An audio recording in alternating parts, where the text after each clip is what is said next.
Now, given the opportunity, I definitely prefer driving anytime I can when I'm going from hunt to hunt. Now, one of the reasons why, well, I have a lot of stuff. I like to make sure that I can bring as much with me as possible. But the other thing, I want to make sure that when I get an animal down in the field, that I can easily get the meat from the field back home to my freezer without having to worry about it possibly spoiling. Now, one way I do that, I've got my Engel coolers always in the back of my truck. Now, these coolers work amazing, but there's actually tricks that you can do to make them last even longer. You'd think a cooler is just great the way it is. Well, there's things you can do on any cooler to improve their capabilities.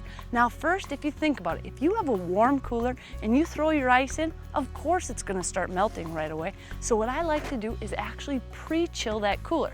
So you're going to just throw in basically like a sacrificial bag of ice to bring that core temperature down. Then when you're ready to add your things, it's already cooler. The next thing I like to do, well, think about it. Anything you're gonna put in, if you can already have it cold or even frozen, all the better. So if you're gonna bring meat, freeze it first. If you're gonna bring different drinks, have them cold before you put them in. That way it'll last longer. Now, another thing, it's the type of ice you use. Now, most people think, what do you mean the type of ice? Ice is ice. Well, that's not necessarily true. Warm ice is about 32 degrees and it's actually wet to the touch. If you get something that's a sub-zero ice, that's going to be a lot more dry and it's a better quality ice. It'll keep it cooler longer. Another thing is the size of the ice. Small cubes are going to melt faster. So if you get bigger chunks of ice or even freeze water bottles, that's going to be better. Now, of course, your ice is going to start melting at some point and you're going to have water in the cooler. A lot of people's reactions are take the water out of it. You don't want to do that.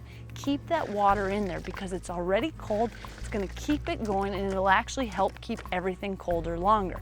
So in the end, you've got to think things like this through, and it's the little tips that can make the difference. Don't keep the latches open. Make sure to get in and out of it as fast as possible, and of course, keep it out of the sun. The sun is your enemy. You don't want to put it in the sun. Stick it in the shade wherever possible. All that's going to really help. Now, the last thing, Engel also makes a dry box. Now, most people think of a dry box as something you'd use out in the ocean or in your boat, but I actually use my dry box to keep all my ammo, my muzzle loading supplies, all the things that I don't want to be affected by the elements. That way, all my ammo, the powder, it's going to be dry year round. Anywhere I go, I'm not going to have any issues. So I think if you take these little tricks, you can really make a big difference and make that Engel cooler last even longer.